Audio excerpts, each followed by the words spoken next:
Hello, everybody, and welcome back to my Lunch and Learn series. I am Helen Panos. I am the owner of Dynamis Learning, K through 12 tutoring, SAT, ACT prep company, and more. We have recently added executive functioning for 6th through 12th graders. It's gangbusters, actually, and getting calls for adults. Yes, I said adults. Can you believe it? And more adults are talking to me about executive functioning and needing coaching for that. So we decided to add that in. Hey, we're here to help everybody, right?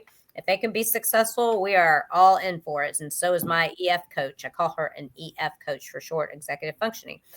Real quick, as I've got your attention, we are doing a free webinar on July 21st. I'll put the information in the comments after this nice live. And it's on executive functioning, and it's a back to school success type of thing where we want your child to be prepared and ready to go ahead of time. So we're doing it July 21st at 7 p.m. It's free for parents, and you may learn some things yourself, parents. So it's called Back to School Success: Organize, Plan, and Prepare for a Strong School Year.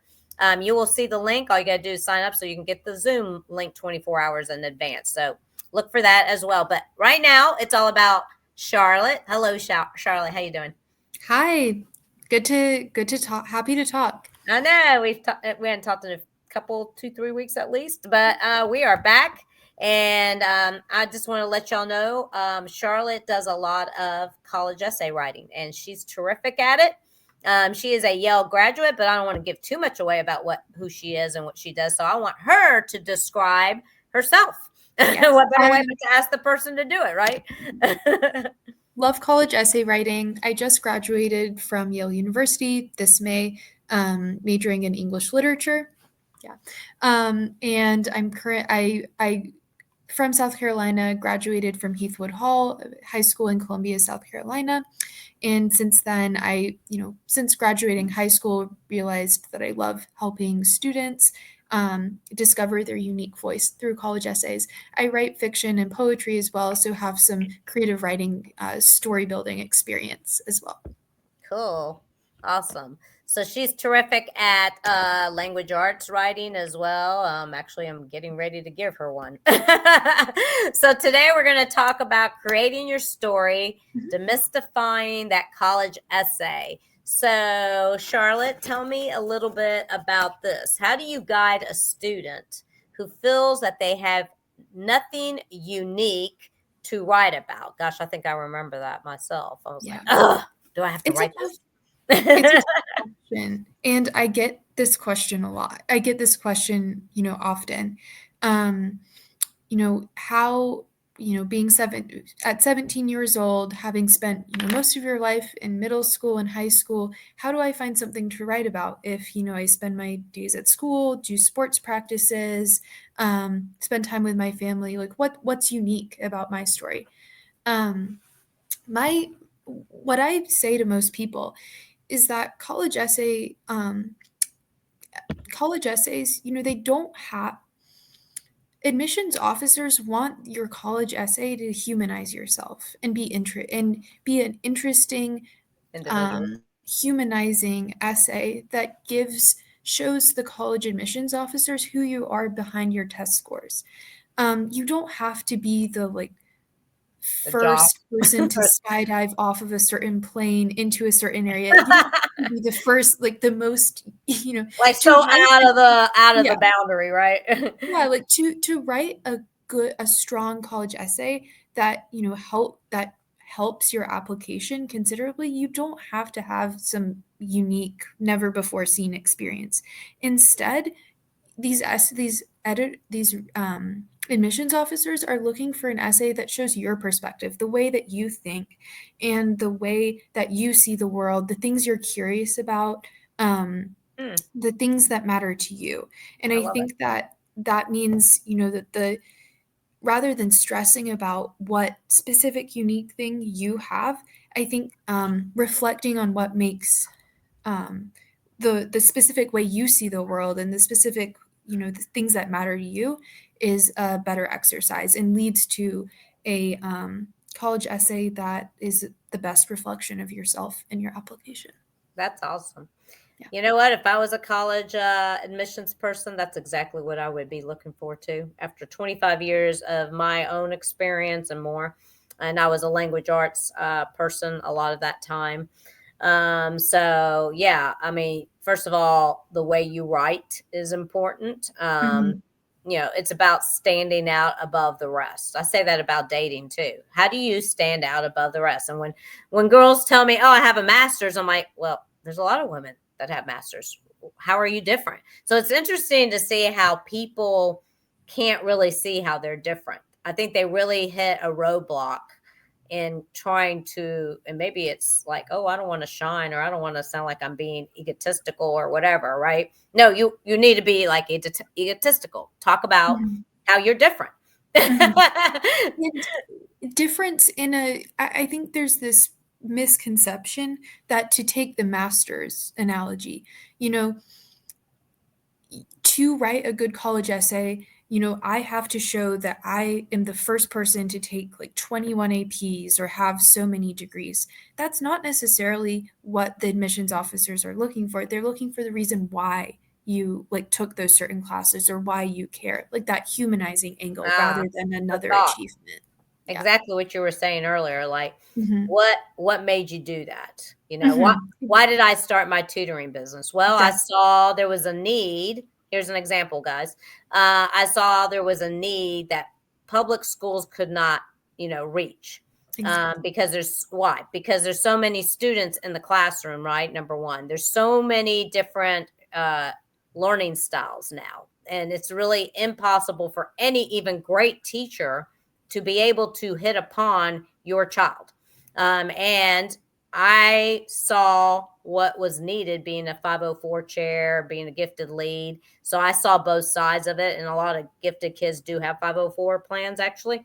So I could see what was going on. And I sat in so many meetings that I could tell, right? So that's an example of what we're talking about, guys. That's just my thought process toward why did I start my business?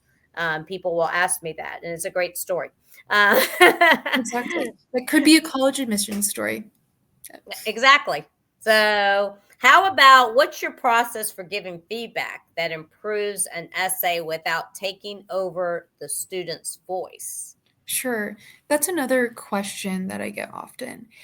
Um, you know, Whenever I'm helping someone edit their college essay, I'm not the one who's writing the essay. I'm not applying to this college. How do I help the student's voice shine? Um, an example of my method is that I first try to highlight what's working in the essay. And then what can we keep in the next draft? What's good? Like what certain scene, what certain sentence, what certain idea or reflection is good, is working, in my opinion. And then we talk about what maybe isn't working so much and what needs a bit of a change, a reorganization, or rephrasing, some more thought, some more reflection.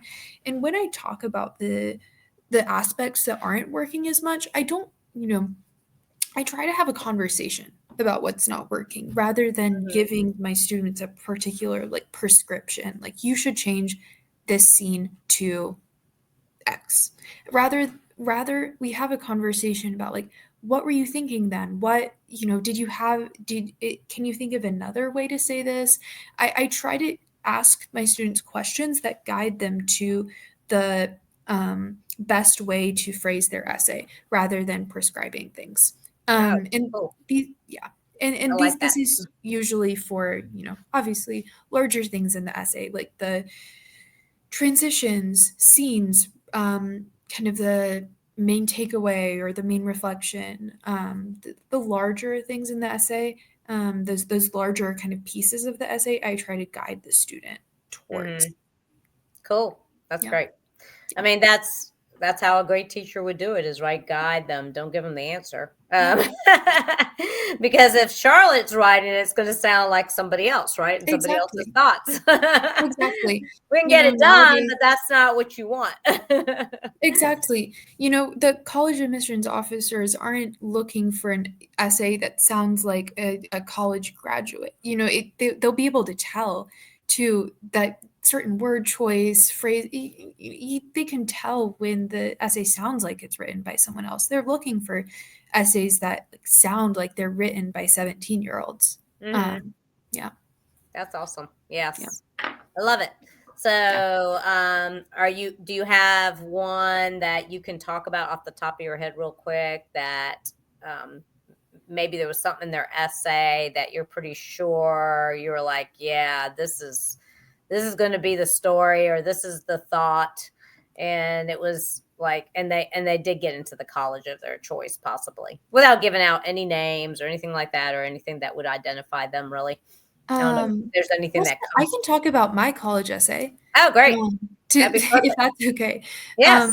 So I wrote about I went to I was in high school during COVID, my junior year of high school and senior year of high school, and I wrote about running doing these daily runs in my neighborhood during COVID because there's really nothing else I could do at the time. Um, and through these daily runs and seeing the houses in my neighborhood and just seeing them every day, having that consistency, I became interested in like the architecture of like of my city and the kind of history of my neighborhood and the ecology of my neighborhood, and from there talked about the like various like reading and conclusions I came to. So I think you goes to say, and I recently graduated from Yale, it goes to say that you don't have to write about something major. This was just a Mhm. everyday run that I had in that I did during my junior year of high school.